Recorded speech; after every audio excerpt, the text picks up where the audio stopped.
Assalamu alaikum friends, welcome to the ninth part of IFRS 9, right? Hedge accounting. Hedge accounting is divided further into two sections. One is fair value hedging, the other one is cash flow hedging. So first we'll be going to cover fair value hedging in this video. The next video will be covering cash flow hedging. And then finally we are over with IFRS 9. So let us go through investor perspective, that is derivatives. Let us start this with an example. An entity has inventories of gold that cost 8 million and whose values has increased to 10 million. The entity is worried that the fair value of this inventory will fall. So it enters into a future contract. Right? You know that future contract is a derivative. On 1st October 2001 to sell the inventory for 10 million in 6 months time. Okay. By the reporting date, the fair value of the inventory had fallen by 1 million to 9 million. That means from 10 to 9 it fell down by 1 million. There was a 1 million increase in the fair value of the derivative. Even though inventory fell down, that means the gold amount, the cost of the gold, but the fair value of the derivative, that is the fair value of the future, that increased by 1 million. Okay. So in accordance with IFRS 9, how are you going to record this? Remember, there's a 1 million gain on the derivative. That is your future price increased. That is the fair value of the future, not the price, the fair value of the future, not the cost. So that means there's a 1 million gain on the derivative, which will be recognized through profit and loss. Okay, because if it's a derivative, it's easy. That fair value will go through profit and loss only. So you debit derivative because derivative is an asset,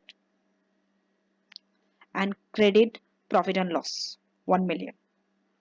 But inventory, how are you going to deal with inventory? Remember, they told inventories of gold. So we are going to use IS2, second standard. So in accordance with IS2, the 1 million decline in the inventory's fair value will not be recognized because inventories are measured at the lower of cost and net realizable value. So you're not going to recognize that decline in 1 million.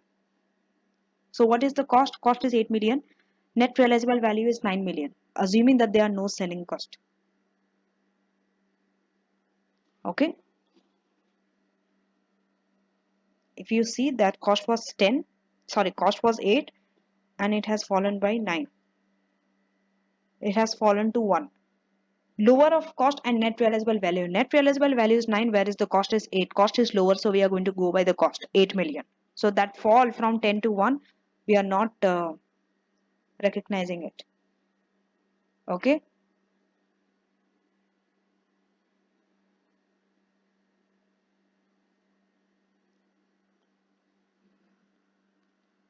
Because inventories are measured at the lower, that means 8, so we are not showing the 1 million decline in fair value. Now, the derivative has created volatility in profit and loss. Isn't it? Why? Because in derivative, you are showing a profit gain, but according to inventory, it's a loss. So it's showing some volatility, which also makes earnings per share also volatile. So potential investors may be deterred by this because they may assume that their dividend receipt will also be volatile. Everything is dependent on everything, you see. If your profit and loss is volatile, it will affect your earnings per share also. If earnings per share is volatile, it will have an impact on your potential investors because they don't want to invest in your company anymore if it's volatile. Based on that, even the dividend receipt also will get affected. This also will be volatile. Although some investors are risk seeking, sometimes they might want, there are some investors that they want to take risk, but we always assume that majority they don't want to take risk. They want steady and predictable returns, stable returns. Okay. So if an entity has chosen to apply hedge accounting, in this condition, hedge accounting will work. You see, because the cost of the inventory, of the gold, we bought it 88 million. That is an asset. So the fair value of that went down. But the fair value of the derivative, the future, increased. So it's very volatile. One is increasing, one is decreasing. In that condition, we have to use hedge accounting. Okay, if entity uses hedge accounting, this volatility would have been eliminated. That's the reason we are using hedge accounting, and we are learning also today hedge accounting. This section of the text will outline the criteria for an accounting treatment. You are going to learn both. What is the criteria for hedge accounting and what are the accounting treatment of hedge accounting? We are going to start with the fair value hedging. Okay. What are the definitions of hedge accounting? It is hedge means minimizing or mitigating risk. Okay. Hedge accounting is a method of managing risk. We know this. In financial management, we went through this. Financial management and AFM, in fact, one whole chapter is dedicated, I would say one whole section is dedicated to hedging exchange rate risk and interest rate risk. And we have all the kind of derivatives there, options, futures, swap, and whatnot. So why are we using all those derivatives? One objective is to manage risk, minimize risk. That's it. So hedge accounting is a method of managing risk by designating one or more hedging instruments. Okay, you are designating one or more hedging instruments so that their change in value is offset. You see, if even if their value goes up and down, that change in fair value will be offset in whole or in part by the change in fair value or cash flows of a hedged item. What do you mean by this line? For example, in the above, okay, even if the hedging instrument was gaining a 1 million, that 1 million gain is offset by that 1 million loss from 10 to 9. So it's offset. That means you can say neither a gain, neither a loss. You are hedging it. Change in fair value. So that change could be in fair value. That is the topic of today, fair value hedging. The other one is known as cash flow. One could be because of the changes in fair value you are hedging. The other one could be your cash flow. Maybe your cash flow you're receiving or paying, that changes. So there also this will help of the hedged item, whatever you are hedging, that item. What is a hedged item? It could be an asset, it could be a liability that is exposed to risk. Okay. What type of risk? The risk that fair value will change or the cash flow will change, future cash flow will change. These are the two types of risk. That's why we are using hedging accounting. And it is designated as being hedged. There are three types of hedged item. So these are the three types of hedged item. One is an asset or a liability. Next, an unrecognized firm commitment. We'll definitely go through this. Recognized asset or liability, you can understand clearly, like inventories of gold, it's an recognized asset. You can understand. What about unrecognized firm commitment? We'll go through that a little bit in detail in few minutes. A binding agreement, okay? Commitment means it's like an agreement, you are binded by it. So a binding agreement for the exchange of a specified quantity of resources at a specified price on a specified future date. Okay, it's like an agreement. You are in an agreement with the counterparty that you are going to exchange a specific quantity of resources at a specific price on a specified future date. For example, you might be in a contract to supply gold. Okay, a fixed quantity of gold. Date is also settled, and also at which date you are going to settle it, everything is there in the contract. So now you are in a binding contract. So that is also hedged item. That also you have to use hedge accounting there also. A highly probable forecast transaction. The transaction is based on some prediction or forecast. An uncommitted but anticipated future transaction. It is uncommitted. You are not committed for that if anything happens later on, but you can anticipate that there is going to be a future transaction. What is so all these are known as hedged item. Okay, you need to hedge for this. A hedging instrument. Hedging instrument is like, is a designated derivative, for example option, future, forward. These are designated derivative or a non-derivative financial asset or a financial liability. It could be a designated derivative, like in this case future, or sometimes if it's not like that, it could be a non-derivative financial asset or a financial liability also, which is non-derivative. For example, a bond whose fair value or cash flows are expected to offset changes in fair value, whose fair value or cash flow are expected to offset. Here also it will do the same thing. The fair value and the cash flow changes will be offset by the change in the fair value or the future cash flows of the hedged item. Okay, hedged item means it could be out of any of these three things. It could be any asset or a liability.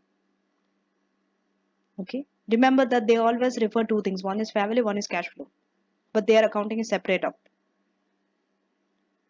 Type of hedge accounting. Two of these are in your SBR syllabus. Okay, first one is known as fair value hedge, a hedge of the exposure. So it's easy to understand that you are hedging on the changes in the fair value. Okay, that has any kind of risk. It's a risk, right? If fair value goes down, it's a risk for you for an asset. And if it's a liability, if the fair value goes up, again, it's a risk. So you need to hedge because it can affect your profit or loss. Okay, cash flow hedge is the same thing, but here the item is cash flow. Here it is fair value. That's it. That's the only difference. The rest everything remains the same. Now, these are some criteria for hedge accounting. You need to meet this criteria before you can apply hedge accounting. Not in any item you can go and apply hedge accounting. What are they? If only the hedging, okay, hedge accounting rules can only be applied if the hedging relationship meets the following criteria. You need to mention these words and it needs to meet the following three criteria. What is that? What are they? Hedging relationship consists only of, okay, the hedging relationship consists only of eligible hedging instruments and hedged items. It should include two things, and there should be a relationship between these two things. One is hedging instruments, whatever your derivatives or your non-derivative financial assets and liability. The other one is hedged items. It could be any recognized assets or liability. Okay, there should be a hedging relationship between these two things, and it should be eligible hedging instruments because remember, not all hedging instruments are eligible for that hedged assets. Okay, so relationship should definitely you'll be given this in the exam. They will give you this criteria whether it meets or not. If in order they are asking you to calculate a hedge accounting or to use a hedge accounting, but if they're asking you for the criteria whether it meets hedge accounting or not, then you have to give these 3 points. Okay, at the inception of the hedge, that means beginning of the hedge, there must be a formal documentation. Another thing is formal documentation. It's not just by the word of mouth that you're going to hedge using these instruments. Identifying the hedged item and the hedging here also. So the main word is hedging instrument and hedged item. You have to identify these two things. Which hedging instrument are you going to use and what is the hedged item? It should be there in a formal documentation. Third, the hedging relationship meets all effectiveness requirement. See later section for more details. We'll definitely go in detail what are the effectiveness requirement. But the hedging relationship should meet all the effectiveness requirement. If these three are there, then apply hedge accounting. Now we are directly moving towards the fair value hedge. How do we account for it? At the reporting date, hedging instrument will be remeasured to fair value. If it is hedging instrument, okay, that means any derivative or financial asset or liability, fair value. At the reporting date, what about the hedged item? So the carrying amount of the hedged item will be adjusted for the change in fair value since the inception of the hedge. You will change it from the date when you went to the hedge inception till the reporting date. What is the change in the fair value? You will adjust for it. Okay, so definitely when you are adjusting the fair value from the inception till the reporting date, you will incur a gain or a loss. Okay, whether it is cash flow hedging, whether it is fair value hedging, any type of hedging, you will incur gain or a loss. But the way you deal with gain or loss are different in the two types of hedging, fair value and cash flow hedging. That's why we are learning separately the two types of hedging. The gain or loss on the hedging instrument and the loss or the gain, see the word. It should always be the opposite. If you see, that's the whole point of hedging. You're offsetting. If you're having a gain in the hedging instrument, you will have a loss in the hedged item. If you're having a loss in the hedging instrument, you will have a gain in the hedged item. That's what we saw earlier also. When your when your fair value of the gold, inventory of gold reduced, your fair value of that future increased. You see? And it will be equal or not, mostly it's equal, right? It has to be equal. So that gain or loss, one will be having gain, the other one will be having loss. It should be always like that. You cannot have both gain and both loss. Then it does not work. Hedge accounting does not work that way. Where will you record? In profit and loss in most cases. Most cases profit, but, so this but is a dangerous word, okay? I never want to use it, but then what to do? In OCI, if the hedged item is an investment in equity, see, the hedged item, that means it's not an inventory of gold like in our previous example. It's an investment in equity, for example shares and all. It's an equity element, right? They are equity instruments. So you cannot use the gain or loss for equity instruments in profit or loss. You put it under other comprehensive income. That is measured at fair value, and that equity should be measured at fair value through OCI. Then the gain or loss also will come in OCI only. Next, we are moving towards another example. An entity has an inventory gold that costs 8 million but whose values has increased to 10. It increased this time by 2. The entity is worried that the fair value of this inventory will fall, so it enters into a future contract to sell the inventory for 10. This was designated a fair value hedge. Okay. They will tell you in the question whether it's a cash flow or a fair value hedge. You will understand. Okay. So this is designated as a fair value hedge. By reporting date, the fair value of the inventory fell from 10 to 9. By the reporting date. This is by the reporting date it fell. Okay. So value is 10, but the cost is 8. Okay. There was 1 million increase in the fair value of the derivative.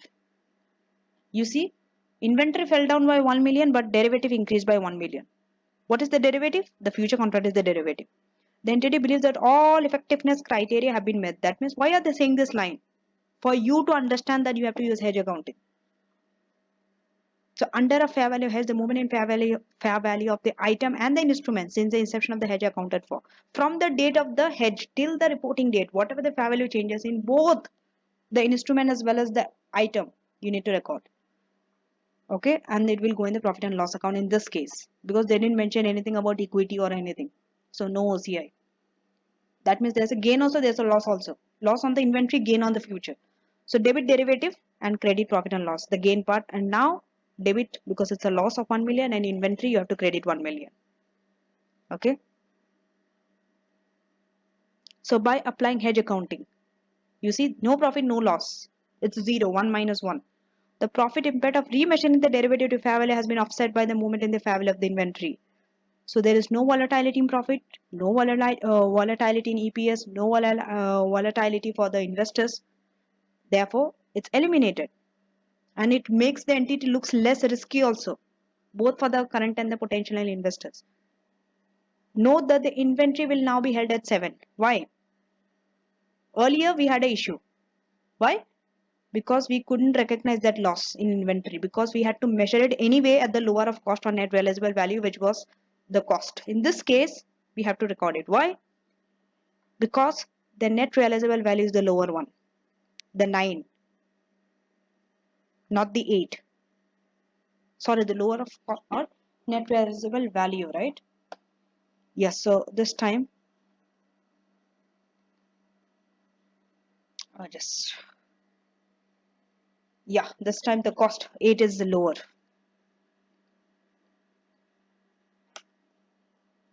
So what happened? Because of that loss, you will have to hold it at 7. That cost 8, okay, you will be recognizing it at cost and also you have to deduct that loss also. Fair value decline. This is neither cost nor net realizable value. The normal accounting treatment of inventory has been changed by applying hedge accounting rules. Okay, so what are you doing here? Not like the earlier situation. Earlier situation you used IS2, which is not permitted. When hedge accounting you can use because you are applying hedge accounting. Okay. So when you are using hedge accounting, IS2 no more. You cannot use IS2 when you are using hedge accounting because you are applying hedge accounting rules over IS2. That's why you are taking that 1 million loss, 8 minus 1. Earlier we didn't take like that. We just took the cost and we didn't take the 1 million loss because we applied IS2, right? That's what we just previously did here. You can recall your memory. You see IS2 and the 1 million decline. We didn't recognize it. We didn't recognize it at all because we didn't apply hedge accounting that time. But now we are applying. Okay. So with that, isn't fair value very simple? That's it for fair value hedging. That's all you need to know. We are over with it. Now we'll be doing the 2 questions on fair value hedging. Test your understanding 7. On 1st of January 2008, an entity purchased equity instruments for their fair value. You always need to see what the entity actually purchased because based on that only you need to measure. So this is an equity instrument and their fair value is 900,000. They were designated upon initial recognition to be classified as fair value through OCI. Okay, when it's an equity instrument, they will give you whether it's fair value through profit and loss or whether fair value through OCI. At 30th September 2008, the equity instrument was still worth 900,000, but the entity became worried about the risk of a decline in value. It therefore entered into a future contract to sell the shares for 900,000 in 6 months' time. It identified the future contract as a hedging instrument as a part of a fair value hedging arrangement. The fair value hedge was correctly documented. You see, they're giving all the the indications that you have to use hedge accounting. Okay, because first of all, you have identified future contract, which is the hedging instrument. Okay, and the hedged item will be the equity instruments. The fair value is correctly documented and designated upon initial recognition. All effectiveness criteria have been complied. So all the three conditions are satisfied to apply hedge accounting. Okay, hedging instrument and hedged item has been identified, correctly documented, and effectiveness criteria met. By reporting date 31st December 2008, the fair value of the equity instrument had fallen to 800,000 from 900 to 800. But the fair value of the future increased by the same amount, 100 only. Sorry, had risen by 90,000. It's not 900, it's 90,000. That means now this is a different, because the fair value of the equity instrument fell by 100,000, but the fair value of the future contract increased by only 90,000. So it's not equal now. Okay. Explain the accounting treatment of fair value hedge arrangement based upon the available information. It's easy, right? I feel fair value hedge is easier than cash flow hedge. To be honest, very honest with you. Cash flow is also not so difficult, but compared to fair value, because fair value is easier, because you can understand that, okay, this is the fair value and all. The hedged item is an investment. So this is the hedged item, the investment in equity. And this will be measured through OCI, because they told that it is designated that fair value will be measured through OCI. So that's why the fair value change also, both relating to derivative and equity investment, will be recognized in measured in OCI. Therefore, the increase in fair value of the derivative of 90,000 and the fall in the fair value of the equity investment of 100,000 are taken to OCI. So you need to debit derivative, which is your future. There's an increase, so debit it because it's an asset. Credit OCI. You need to credit that because it increased by 90,000. You further need to debit OCI 100,000 because there's a fall in 100,000 in the fair value of the investment in equity, and you need to credit equity investment. Okay. So what's the net result? Loss, because this 100 is offset by this 90,000 gain. So the net result, there's a small loss of 10,000 only in OCI. Okay. If they didn't use this hedge accounting, you see, in one place it's the fair value is falling down by 100,000. 100,000 is a big amount, and on the other place the fair value of the hedging instrument is increasing. That means the derivative is increasing by 90,000. So it becomes very volatile. But anyone will understand if they come to know that the net result is just 10,000 in OCI. Only one figure is explained. That's why we use hedging accounting. Now let us go to the next question, the last question under fair value hedge. Firm commitments. This time we are not identifying an asset or a liability. This is about the firm commitment. So Chive or Kive or whatever the way you want to pronounce it. Okay, Chive has a firm commitment to buy an item of machinery. This is not a derivative, but it's a firm commitment. And we told that even if it's a firm commitment, we have to apply hedge accounting under three conditions. It's an hedged item. Firm commitment is a hedged item. Okay, to buy an item of machinery for CU 2 million. CU is maybe the currency of that country. On 31st March 2002, the directors are worried about the risk of exchange rate fluctuations. See, this can change, okay? They can be worried about anything, exchange rate, interest rate, commodity price, anything. Because the definition of hedge accounting is that you need to protect against the risk of all this. On 1st October 2001, what happened? This is the exchange rate, and he enters into a future contract to buy 2 million for $1 million. At 31st December this will cost $1.1 million. The fair value of the future increased to 95,000. Effectiveness criteria have been complied with. The reason they are giving this is for you to decide that you have to use hedge accounting or not. So in this case, you have to use hedging accounting. Okay. You have to explain the accounting treatment if hedge accounting was not used. Second, if hedge accounting is used. Okay. And the future contract was designated as a fair value hedge of the moment of the fair value of the firm commitment to purchase the machine. So first, let's see that we are not using hedging accounting. What happens? This is a derivative, okay? Future contract is a derivative. It will be measured at fair value. And all the movements will be recorded in profit and loss. Okay? Fair value of the future contract on at this date was nil. By the year, it has risen to 95,000. Therefore, Chive at this date, Chive will recognize an asset of 95,000 and a gain of 95,000. This will be recorded in profit and loss. Okay, we'll just see 1st of October why it's null. Okay, because they didn't give any amount on that date. We already know that it increased by, we already know that the future contract has risen to 95,000.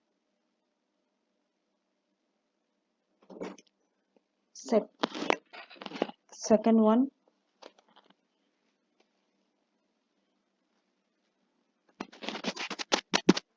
if the relationship has been designated as a fair value hedge,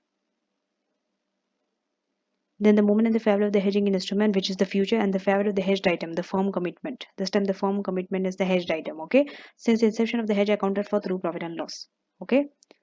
So derivative has increased in fair value from nil to this one because they told it increased by 95,000. So we are assuming from nil to 95,000 because they didn't give at this date what is the price. They just told it increased by 95,000. So we know that from this one to this one it increased. And purchasing this one will cost him 100,000 because it's 2:1.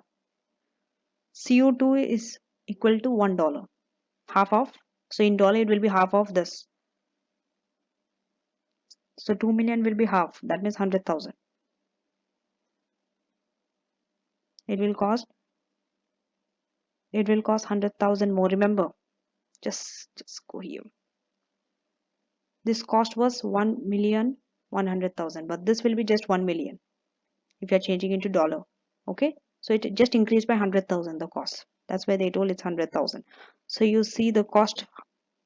It will cost Chive 100,000 more than it would have done at this date. At that date, it was 1 million. But 31st December 2001, it was 1.1 million. So it increased by 100,000.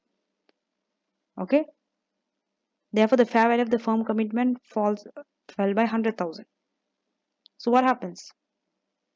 There's a gain of 95,000. It will be recording profit and loss because there's a derivative. It will be held at fair value. And what about that 100,000 fall in the fair value of the commitment? This will be an expense recognizing profit and loss. So this will be the double entry. Debit derivative 95, credit profit and loss because it's a gain. Same, this is an expense and firm commitment, you have to credit 100,000. Value fell down by 100,000.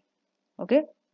So if you want to see that there's a residual loss of 5,000 only, 100 minus 95, it's offset.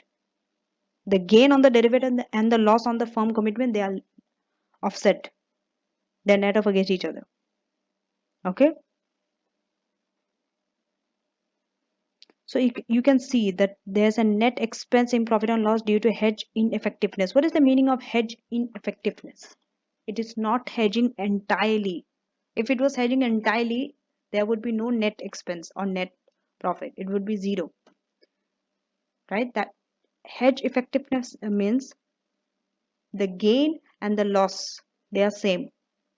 That means the gain on the derivative is 95,000, for example, and the decline in the fair value of the firm commitment is also 95,000. In that case, it is said that it is a perfect hedge. Hedge is effective. But in this case, there is an hedge ineffectiveness. It's not hedging entirely 100%. Still, that 5,000 is left. The reason is because it is different. The increase and the decline is in different amount. But still, something is better than nothing, right? You still have to use hedge accounting because it minimizes your risk. it reduces your financial stability, statement volatility if a hedge accounting was not used. Just see in part A, if you're not using it. They are showing such a huge gain, 95,000. Whereas in part B, it's the net expense of small amount, which is 5,000. So the result is very different when you're using hedge accounting versus when you're not using hedge accounting. So that's it for fair value hedge. Next one will be moving towards fair value, cash flow hedge. The last video for IFRS 9 and also the last part under IFRS 9. Make sure that you go through all the other parts in IFRS 9 before you reach to cash flow hedge. Okay, till then, see you in the next video.